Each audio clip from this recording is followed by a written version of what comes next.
Okay, it's exactly noon, so let's go ahead and get started. First of all, I'd like to thank everyone for participating in today's SCORE workshop entitled Plan Your Website for Online Success, presented by Jessica Baldwin from Cardsetter. My name is Lori Stein, and I am a SCORE volunteer. And before we get started, I just want to review a few housekeeping items. First of all, as you can probably tell, all participants are muted.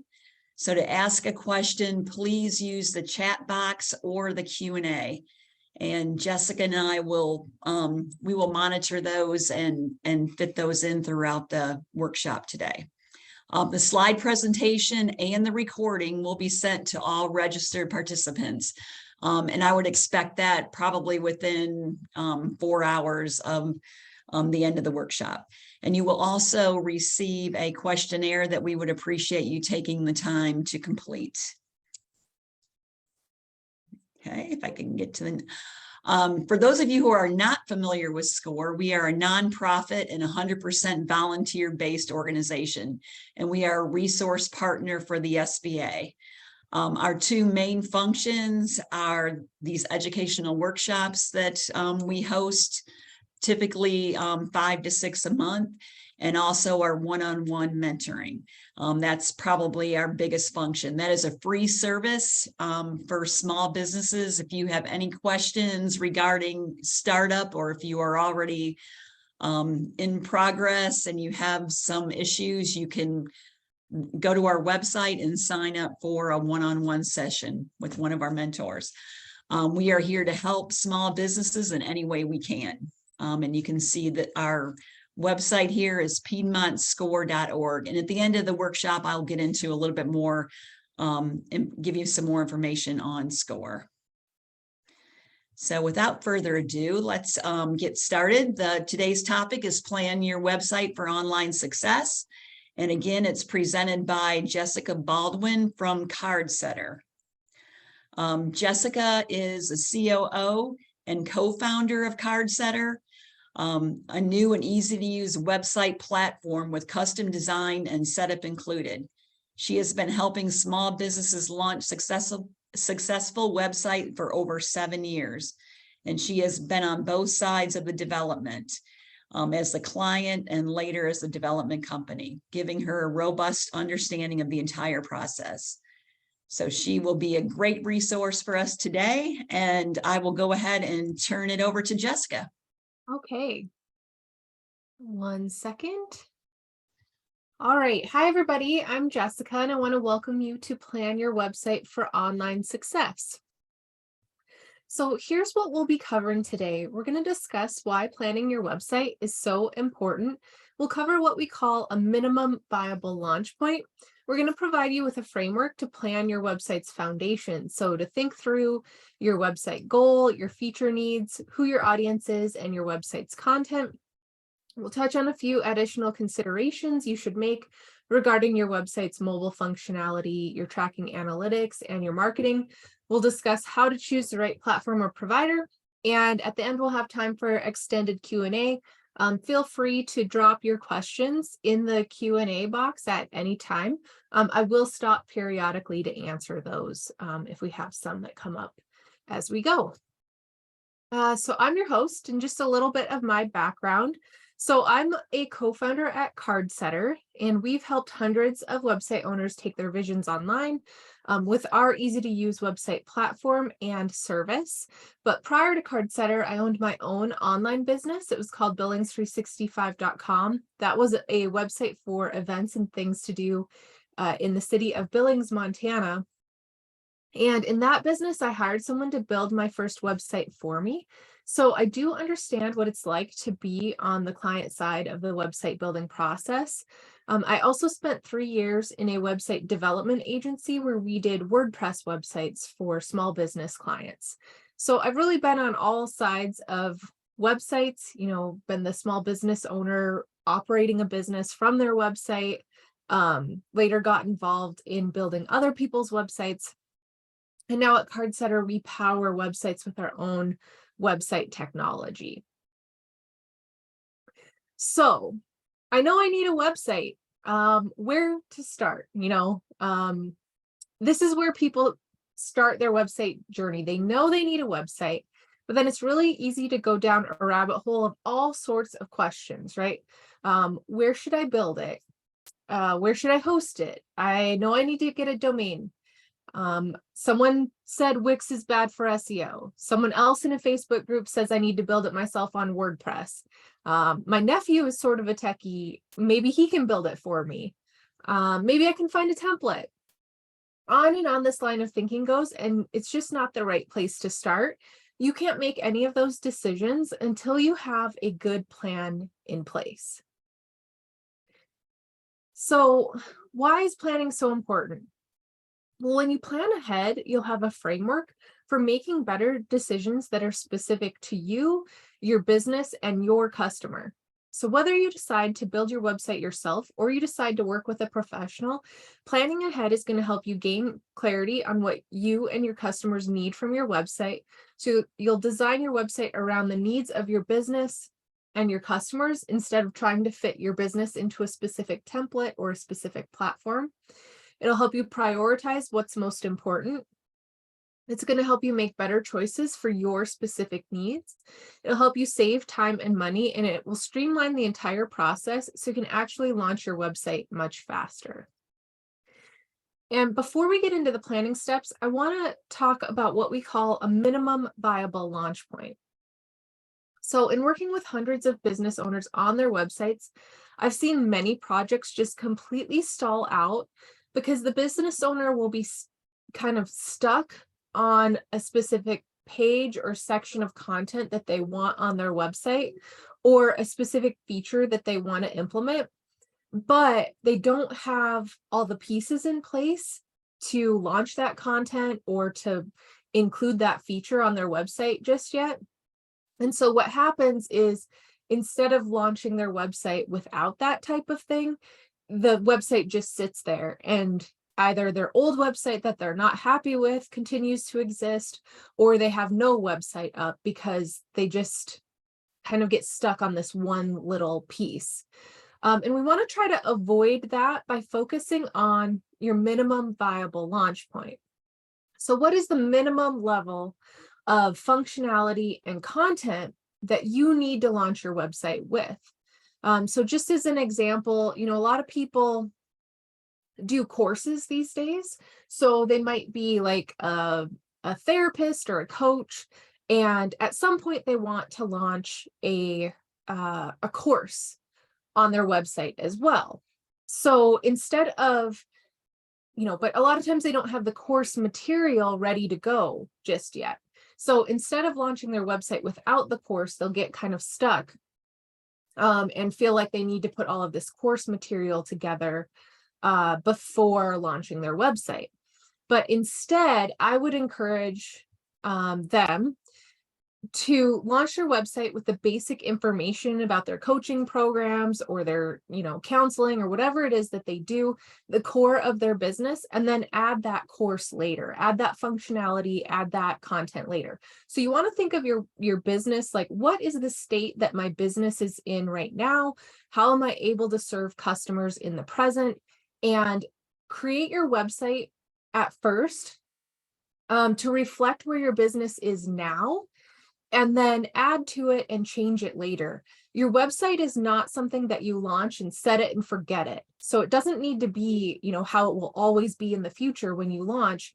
You're going to make changes and improve it over time as you grow your business and as how you operate your business changes. So keep that in mind when you're thinking about your website. Make sure that you're launching your website to reflect your business in its current state. Even if you have grander visions for your business in the future, know that your website can change and reflect that change too. Okay, so we're about to get into, our first steps for planning your website. And we're going to go through some of the big important pieces, but we do have a website planning workbook that you can download to put what we discuss in greater detail. I'm going to grab this link and put it in the chat so it's easier for you to get to. Whoops. 1 second.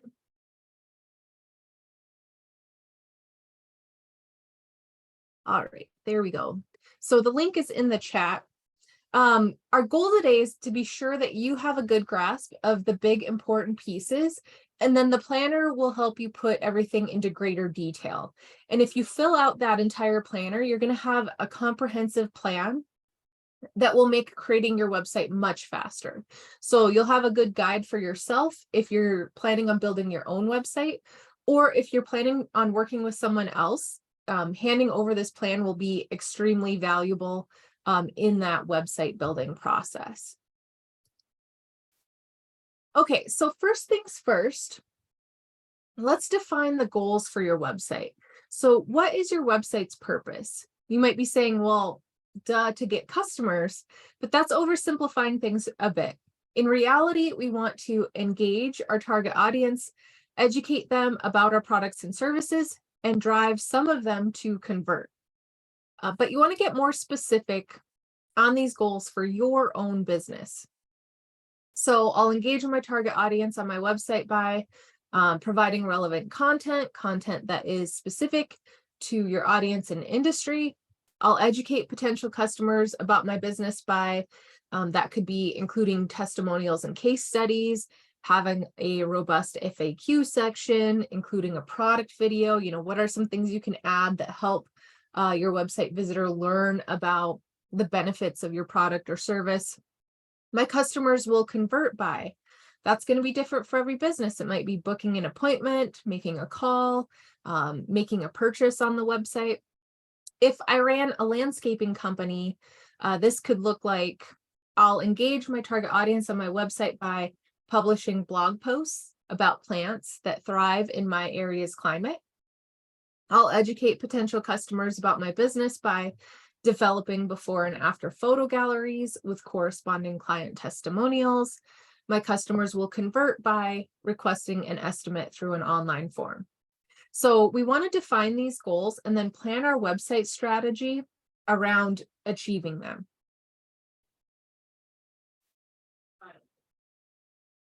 So that brings us to our feature and functionality needs. So what does your website need to do to help achieve the goals that you identified in the previous step?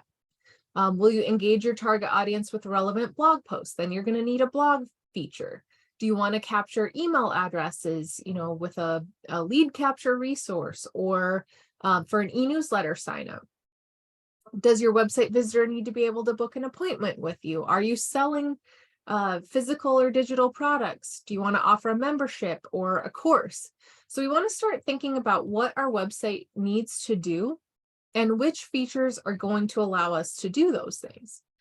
Now, some features might actually come in the form of what we would call a third-party integration.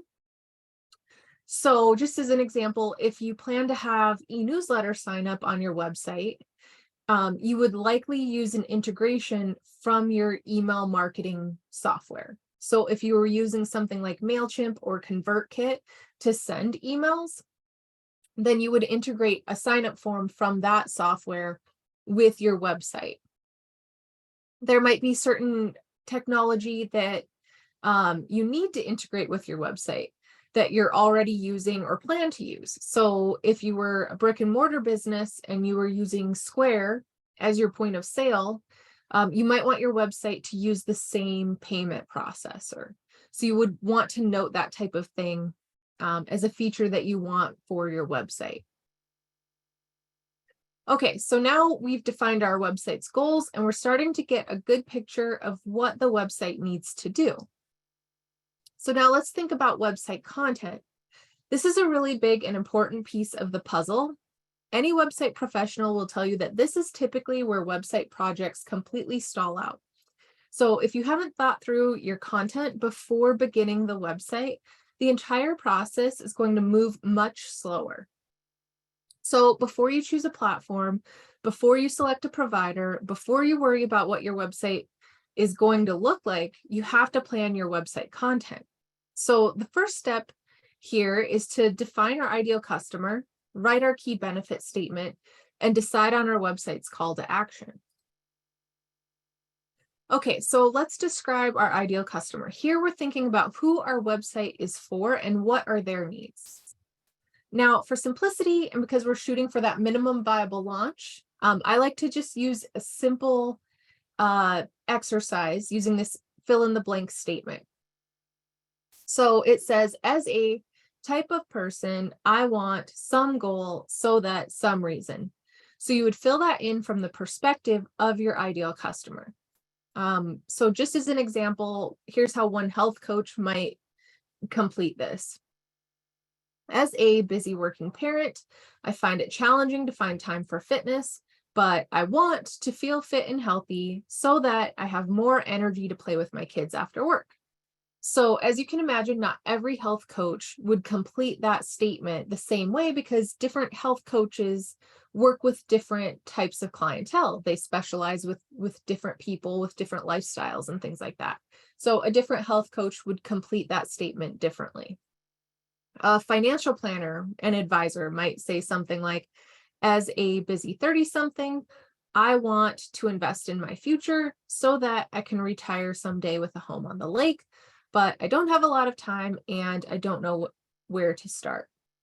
So when we think about our ideal customer and we really think about their needs or their desires, problems that they have as it relates to our business, it's going to help us make better choices for the text that we're going to put on the website, the images we might choose.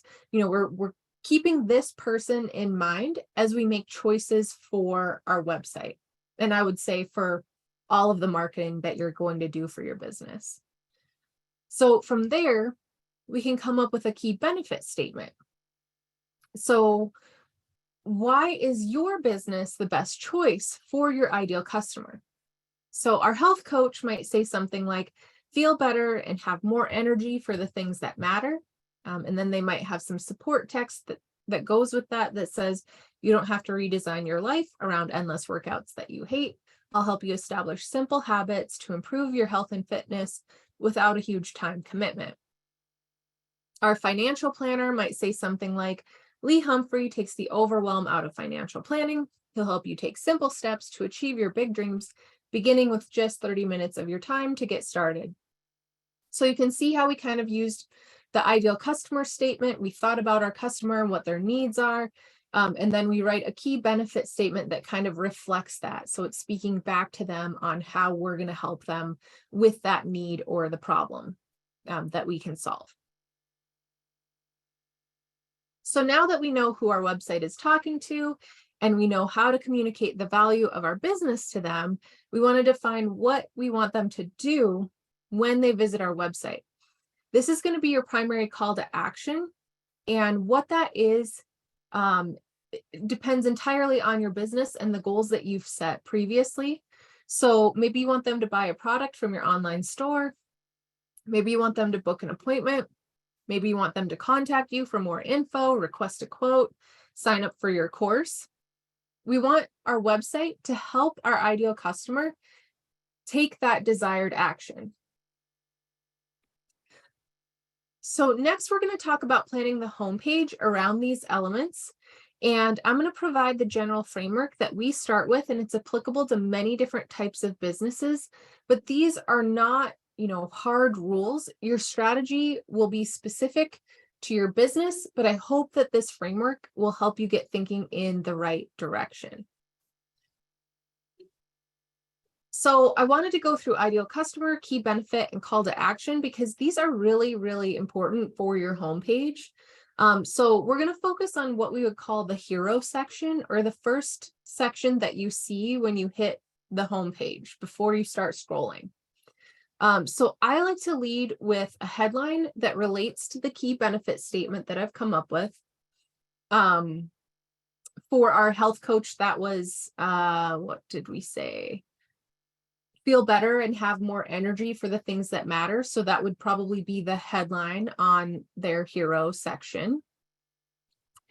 And then I like to include a bit of support text that kind of backs up that key benefit statement, and then include a call to action button. Testimonials. So I've included kind of some faux testimonials on this page. Testimonials help describe the key benefits of your business from your existing customer's point of view. So they can help you make the case for why your business is the best choice. So I like to include those on the homepage and sprinkle them throughout the rest of the website as well. Now, if you're an e-commerce company, you might approach your homepage a little bit differently. Product sales are your website's primary goal. So in that case, I'd probably lead the homepage with products. If you're opening an e-commerce store, you have a specific buyer, a specific customer in mind, right? And you're probably curating products that you think that ideal customer is going to like. So the products themselves can help draw your customer in to the website. Up at the top, you could have something like new arrivals, most popular, whatever the case may be. And then I just drop the key benefit statement a little bit lower on the page. So maybe it's not the main thing, the products shine, but I would still include a key benefit statement. And I still think that testimonials are very important, especially for e-commerce, because they provide some legitimacy and trust with your brand. I know, for many of us, like you visit an e-commerce store and you're not quite sure if it's legitimate. So you want to do everything you can to make sure that people know that you're a reputable business, and testimonials and reviews are one of those things that can help. With e-commerce, our call to action is usually going to be the add to cart button. We want to get people to get stuff into their cart and then check out. So you'd want to focus on getting people into that shopping mode. So getting them into products sooner rather than later. And then another example would be if you're a content focused business. So maybe you're publishing a blog, a newsletter, a podcast, or all of the above. And in this case, I'd lead the website with content.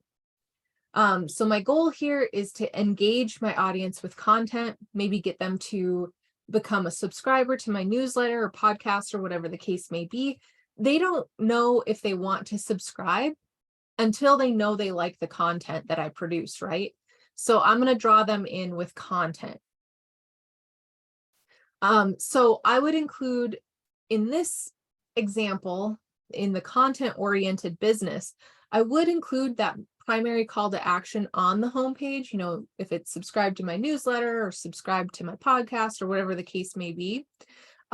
And then if I have articles on my website, I'm also going to make sure that call to action is included there, because for these types of businesses, especially, a lot of times your visitors are coming in for a first look at your website on an article or on a piece of content. So they don't always visit your homepage, maybe at all. So it's good to make sure that you have that call to action located within your content as well. Okay, so next we'll look at a few real world examples, and the sites that I've opted to show you are not perfect because there's no such thing. But I do think that these websites have a lot of good things going for them in terms of what we've discussed so far. Okay, so this is the website, the above the fold, the hero section for a company called BritSmart Security. And right at the top, they say, keeping your family secure and connected. And then it says home security and smart home installation in Columbus and Medina, Ohio. So Brit is specifically speaking to families in Columbus and Medina, Ohio. They're communicating the motivation for securing your home, right? Keeping your family safe. That's pretty motivating. And they're doing this not only with the words that they've chosen for the page, but with the photo they've selected for this section as well, right? Now, that doesn't mean that BritSmart Security is excluding single people who want to secure their homes, but they're talking to their ideal customer or people they know are most likely to be motivated to hire them, or those who are, most likely to convert. They probably have been in business for some time and they know who tends to call with the most inquiries, and so that's who they're speaking to. They want to get more of those people that they've had success with in the past. Spiked Olive is a brick and mortar olive oil boutique. So they have a physical location, but then they also sell their products online. So they aim to balance both audiences on their website. So they say, enjoy artisanal oils on tap. And then they have some support text there that says, foodies know the importance of keeping a variety of oils in their cupboards. So I love this little statement because it sort of appeals to the audience's desire, right, to be in that foodie club. And you might have a thought after you read that, like, do I have enough oils in my cupboard? What flavors might I be missing out on? And then in this case, they have kind of two primary calls to action, because they want to get people in their physical store, but they also want to appeal to people who are going to shop online. So this is one of those cases where you break the rules a little bit. Normally, I would say have one primary call to action, really try to push people to that action. But here we have two, so it's a little bit different. This next example I chose because they've put into practice the minimum viable launch, like we discussed. So Sprouting Weeds is creating a clothing rental service for baby clothes. So they say because they grow up so fast and parents know exactly what that means without much explanation, right? But then they have some good support text that says your child is growing like a weed and sprouting out of the clothes they were in just last week. Why spend hundreds of dollars on clothes that they get to wear maybe twice when you can rent everything you need? So this business doesn't have everything in place just yet. They don't have their fulfillment figured out, but they wanted to get a website up and promote what's coming so they can get an email list ready for when they do launch. So they have a simple email sign-up form on the website so people can get notified when the business launches. And then I do want to point out this how it works section that they have. This simple strategy is often overlooked on so many websites, but it can really help the website visitor understand exactly how your product or service works. So it kind of helps remove ambiguity, makes it easier for them to take the desired call to action because you're letting them know what's going to happen next. Age of Montessori is a Montessori certification program. And what I like about this site is their use of testimonials. So they do a really good job of providing support for why you would choose Age of Montessori over their competitors by using testimonials from their current and past students. And even though we're mostly talking about home pages, I wanted to show you how they carry those strategies into their interior pages. So this is a page for one of Age of Montessori's courses. And again, they're supporting the content with the use of testimonials.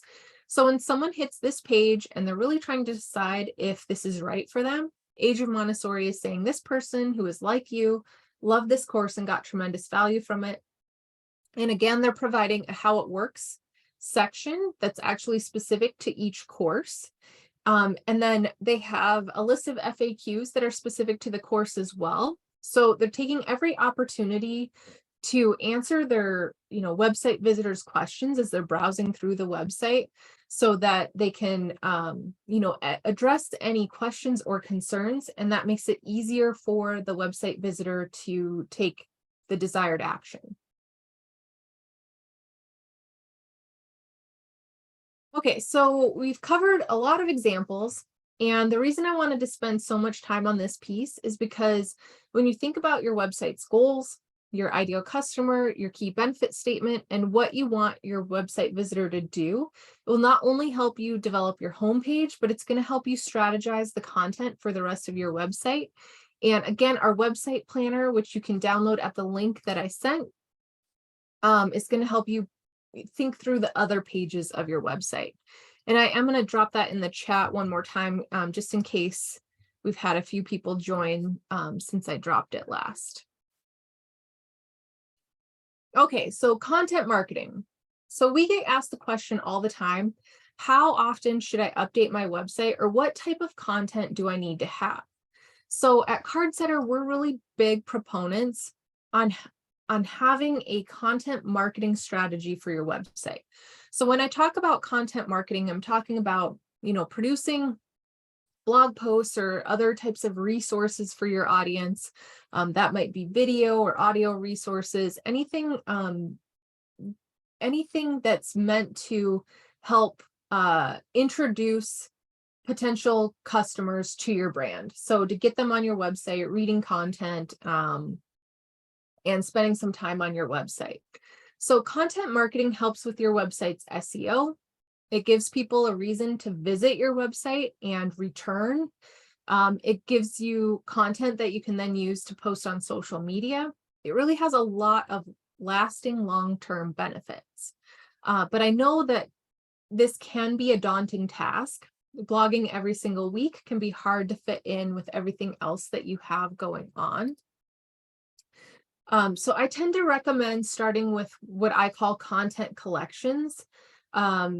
So what type of information would be valuable to your ideal customer, and then create content around topics in or related to your industry that they would be interested in, and create a collection of resources into a useful guide. So in this example, our website owner is providing a comprehensive adventure photography guide. It's made up of 4 key articles. So think about all the ways that content could be used by the website owner. They could promote the full guide, so that send traffic to this page, this landing page that has all of the collection listed. They could, push that out on social media or use paid ads to drive traffic there. They could include it in their newsletter. They could also take each individual article and do the same thing. So post that content out on, or the links out on social media. They could take little snippets and quotes and things like that from each article and turn that into social media posts. They could repurpose the content into a video. So I like to think of the website as my content strategy's home base. Most people who are starting a business understand the importance of doing content marketing on social media, but they'll often neglect content for their website. And I think the website is a great place to start your content. So any idea that you have for social media, you can make into content for your website. And then push it out to social. If you only do social media content, you're really going to be missing out on the SEO benefits of having that content on your website. So just as another example, this would be for a wedding planner. So a wedding planner, of course, would love to reach couples at the early planning stage, right? So the wedding planner could create a collection of articles geared towards the newly engaged. So they have a checklist here, questions for vendors, tips on what to tackle on your own versus what to leave to a professional. So this makes the wedding planner a really valuable resource to prospective clients when they're just in that early planning stage, right? So if couples land on one of her articles and continue reading others, she increases her chances of being top of mind when that couple is ready to hire a planner, right? So that's how you want to think about your website's content marketing. What type of content can I come up with and include on my website that's going to appeal to my ideal customer and kind of further my engagement with them so that I'm top of mind when they're ready to choose a product or service like mine. Okay, did we have a question? I have been addressing them as we go, because most of them Okay. were regarding the presentation recording, which I will be sending at the end. Okay. So I think you're fine right now, Jessica. Okay, sounds good.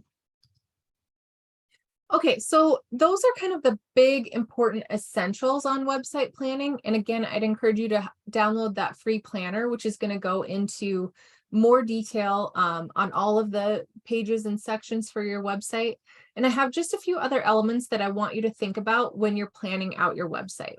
So the first one is mobile. So over 55% of worldwide website traffic occurs on mobile devices, and this can actually be a lot higher for many websites.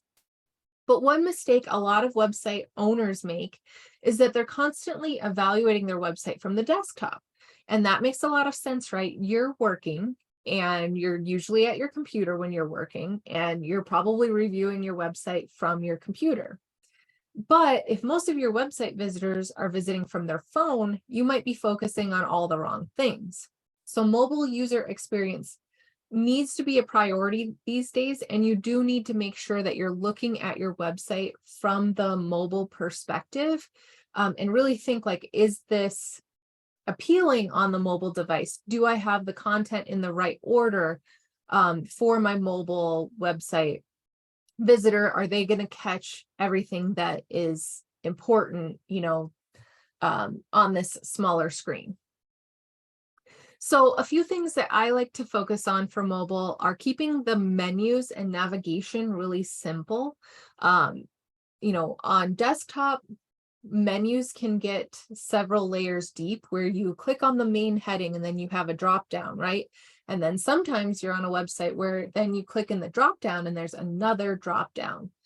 As you can imagine, that type of experience can be really frustrating on a mobile device. It just doesn't function as well, right? So you want to keep that simple. Prioritizing scrolling over clicking. So we're all very accustomed to scrolling through social media these days, right? So on mobile, it can be helpful to prioritize content in a way that the visitor is going to scroll to it instead of making them, click into a menu, for example, to find important information. Keeping the design really simple, making important information easy to find, encouraging more content discovery to keep them on the website longer. That's part of that, is that endless scrolling experience that you're accustomed to on Facebook, Twitter, Instagram. So especially when you're thinking about your content, once people are into reading some of your content, how can you get them to maybe click into another piece of information? So one of those strategies would be having related content at the bottom of a blog post, for example. And then choosing a platform that makes it easy to edit and preview the mobile view. So you want to make sure that you can make adjustments for mobile devices with the platform that you choose for your website. Analytics. So if you're putting all of this effort into a website, then you're going to want to be sure you're tracking your website's activity. And you can do this with Google Analytics, which is free. With Analytics installed, you can see how many people are visiting your website, how long they're staying on your website, which pages they're visiting most often, where they're coming from. So if you're getting traffic from Google, Facebook, Instagram, other websites. So Google Analytics is really where you can figure out how your website is performing. And we don't have time to get in. I mean, you could have a whole webinar just on Google Analytics because there's so much to it. But the important thing in planning your website and launching your website is that you want to make sure you have it installed on your website when you launch, so it can start tracking information right away. Because you're going to want to be able to see how your traffic has grown over time. And so it's important to have that Google Analytics code up and running on your website when you launch. Okay, and then marketing. I launched this great website, but I'm not getting any customers. So it's really easy for website owners to feel this way. But your website is not a build it and they will come asset. It's going to take additional work on and off your website in order for it to start acquiring customers. So you should use it as just one element in your online marketing mix. There's no such thing as launching a website and just organically getting traffic and then organically getting all kinds of customers. I know that some companies tend to market their websites that way, as if, just having the website alone is going to, help you convert customers. But in reality, it just doesn't work that way. You have to have a marketing strategy that goes along with your website in order to drive those customer leads and conversions. So there's an old rule in marketing that says it takes up to 7 touch points with a brand before someone is going to be ready to take action with that brand. And today, with so many messages that vie for our attention on a daily basis, that number is definitely higher than 7. So, you want to keep taking small marketing actions that are going to get your brand in front of your audience multiple times. You need frequency and repetition. So people need to see your brand several times and see your message over and over again to really understand what you offer and to be in the right mindset to take action. So you want to make sure that you're looking at your analytics before you make any big sweeping changes to your website. And the reason that I really want to point this out is because too often I'll see someone launch a website and maybe a month goes by and they get a few hundred people to their website and they say, well, I've gotten people to my website, but nobody's signed up. So something must be wrong with my website, right? But that is not typically the case. More often than it being an issue with the website itself is that they don't have enough frequency and repetition. They don't have some marketing that's supporting their website to help move those initial visitors into eventual customers. And so what happens is that website owner will want to start making changes. Oh, if I just change out this image, if I just change this text, if I move the button to a certain place, then all of a sudden my website's going to convert customers. And rarely are those types of changes the actual problem. It's typically more so with the marketing piece. So, make sure you're looking at your analytics, determine if you've had a lot of repeat visitors or not. If you haven't, then really focus on your marketing more so than making major changes to the website. Okay, platforms and providers. So now that you have a good plan in place and you know what your website needs to do, now you can go to the various platforms and consider which one's going to suit your specific needs. So I have a list of considerations, of a few questions to ask yourself as you're evaluating the different options. There's no right answer to these questions. They're meant for you to determine what's right for you, right? Different people are going to accept different answers to these questions and be okay with a different level of service or different feature makeup for each platform. So they're really meant for you to use as your own internal guide to determine what platform is right for you. So will it grow and adapt with my business? We talked about the fact that your website's going to grow and change as your business grows and changes. Do you feel like the platform that you're looking at has that future flexibility, has the ability to add on to it over time, so that it can adapt with your business? Do I want to spend my time or my money, and what is the value? So your time has value. It's an important resource in your business. You'll find that where you spend it matters a lot. When I had my previous business, Billings 365, that business was incredibly reliant on the website. However, the time that I spent fussing with the website or like making little adjustments to it was not time that actually grew my business. That particular business grew when I was out soliciting new advertisers or making my existing advertisers happy so they would continue to advertise with me. So I found that, it didn't make sense for me to spend my time, my time specifically in the website. It was better for me to be out doing sales. So think about that in your business before you go down the build it myself route, consider if that's the best use of your time.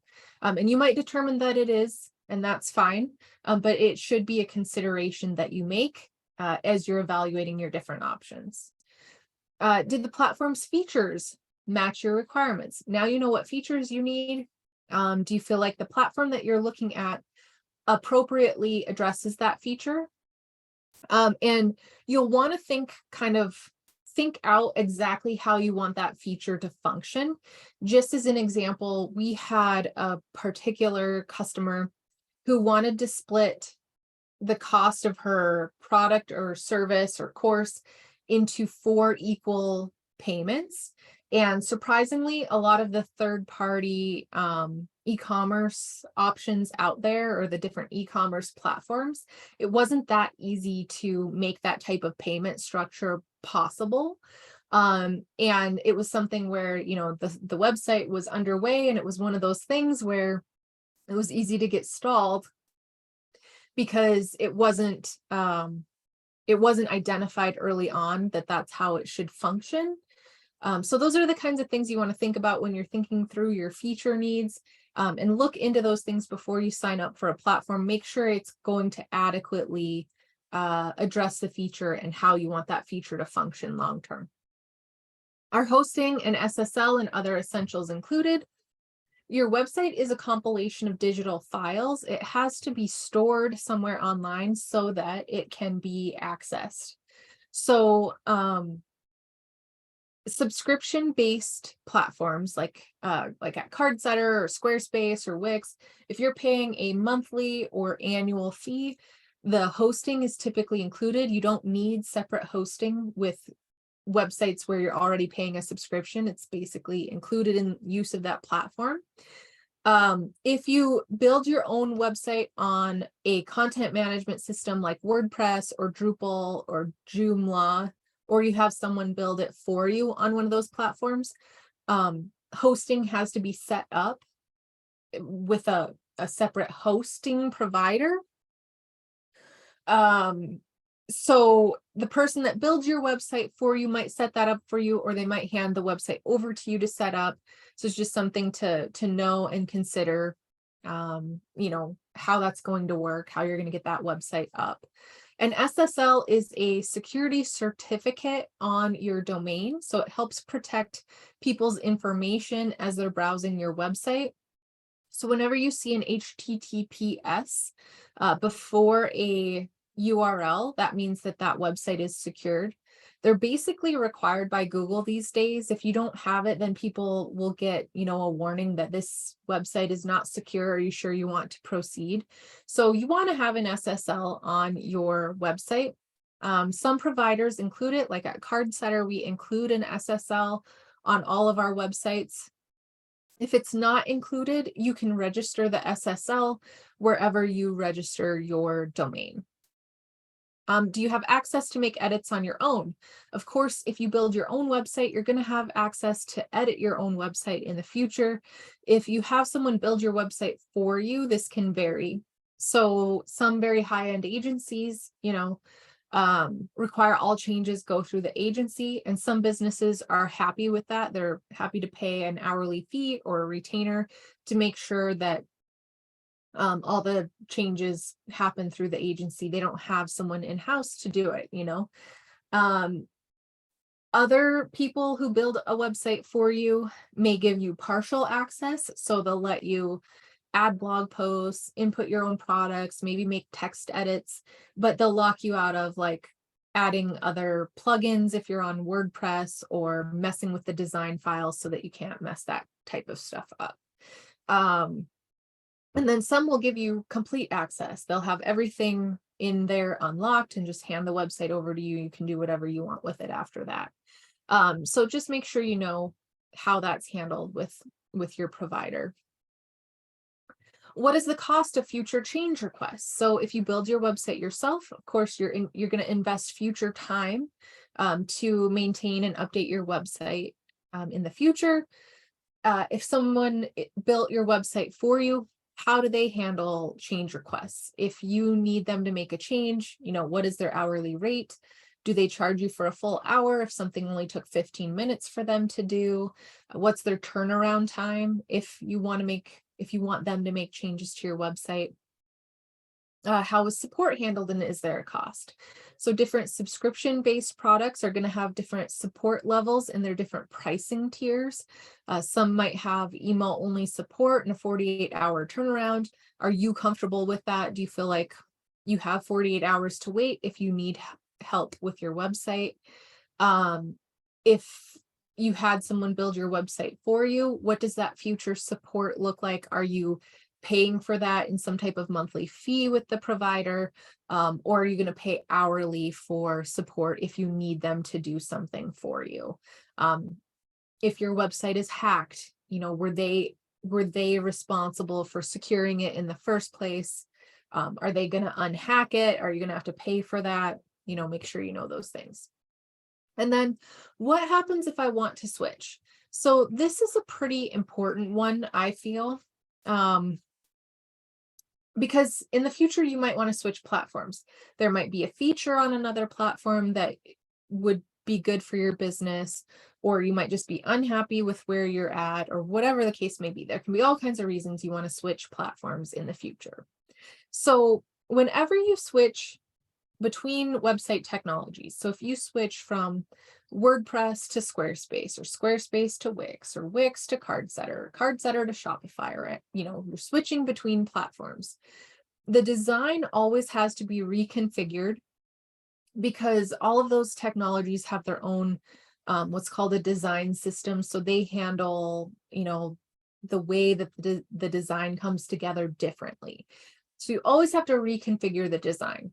But the important thing is you want to know that you can take your website content with you, so that if you've added, hundreds of blog posts to your Squarespace website, or whatever the case may be, or you've added thousands of products to your Shopify store and you want to switch platforms, you want to know that you can export that content and that data and import it into another system. So make sure you're looking into that and you're comfortable with how the company handles that, because they all have very different policies. At CardSetter, we provide a full export of all of the data. Others don't let you take any, some let you take partial.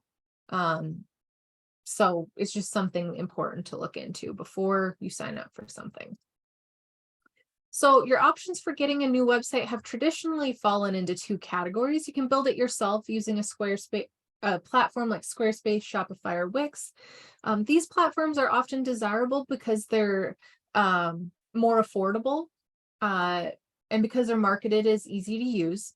The main drawback is that while they do have a low initial monetary cost, they do come in the cost of a website owner's time. So you're going to have to, develop all your content, organize it, implement any needed integrations, make sure your brand looks good in a template. And in many cases, your time is just better spent in other areas of your business.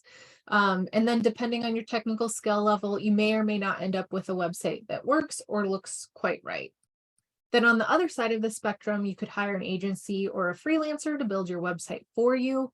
WordPress is still the most popular platform on this side of the spectrum. And you can, decide for yourself if WordPress feels like a easy to use, if you want to make edits to your own website, if it feels like an intuitive platform to work within. But the benefit on this side is that someone's going to take care of all the technical aspects of the website for you. They're going to handle all of the design work and make sure that the website looks great. And then they're going to bring a lot of expertise to the table, right? These people have built many different websites. They might have worked with someone in your industry before. They have a lot of knowledge to bring to the table to help you create a more effective website.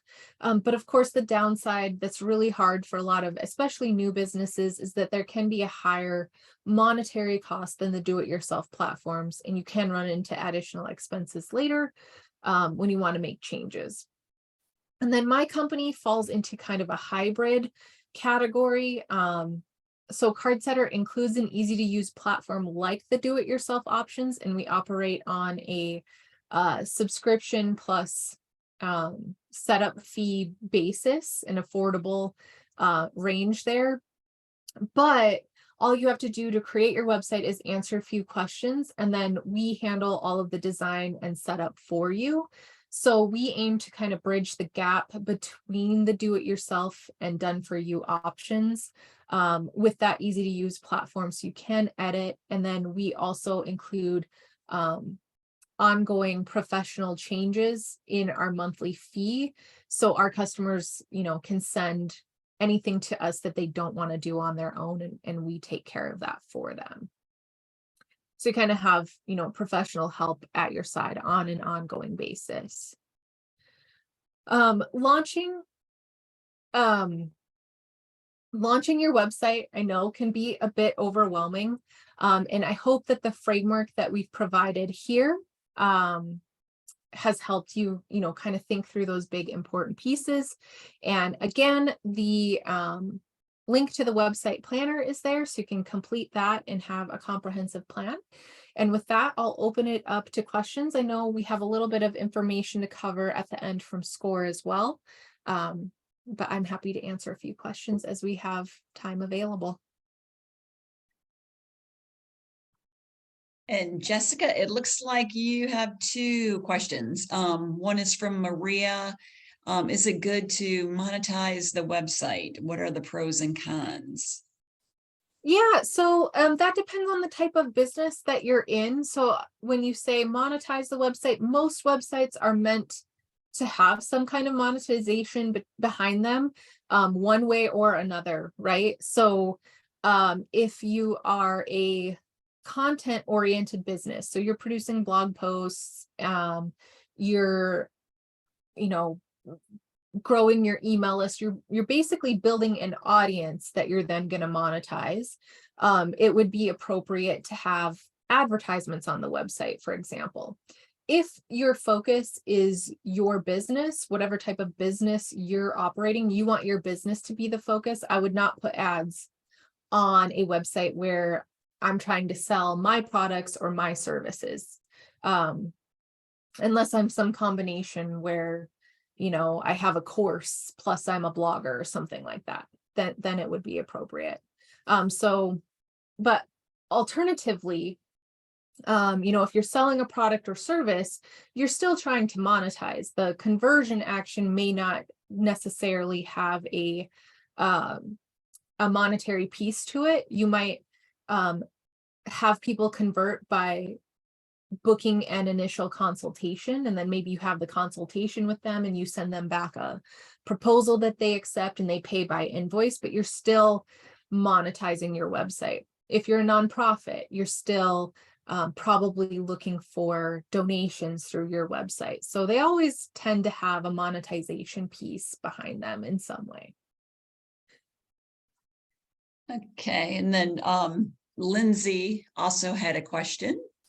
I don't know if you want to read that, or you. Oh, sure. I want to switch platforms from Zen Business. I canceled them and they deleted all the content. But I was told after 30 days, I can get my URL name back. I wanted to cancel them because they never helped me with any issues. Is WordPress similar? I was thinking about using them next. So WordPress is interesting because they do have a cloud-based platform. And they also have, what's more popular is their content management system, where the website is built on the WordPress code and then it's uploaded onto a host. So if you're going the more popular route of using the WordPress content management system, which has more plugins and things that you can do with it, that would be difficult to build on your own. So you would be looking for someone to build your WordPress website for you. So depending on who built that WordPress website for you, they would likely have some kind of support structure in place. I'm not super familiar with the level of support that WordPress offers on their cloud-based platform.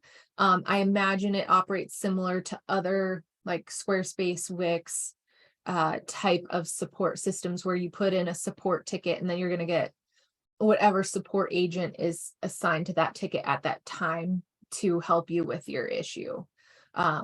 So if you're looking for like more one-on-one, where you're going to have kind of the same person to help you, you would be looking for like an agency or freelancer to do a WordPress website for you.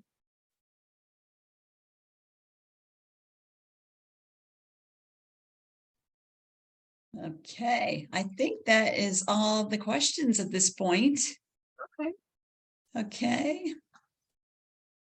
But Jessica, thank you so much. That was very, very helpful. And I will be passing along the recording and the presentation to everyone. So Jessica's information will be within the presentation. So if you would like to reach out to her, you can do so. And I'm going to start sharing my screen if that's okay.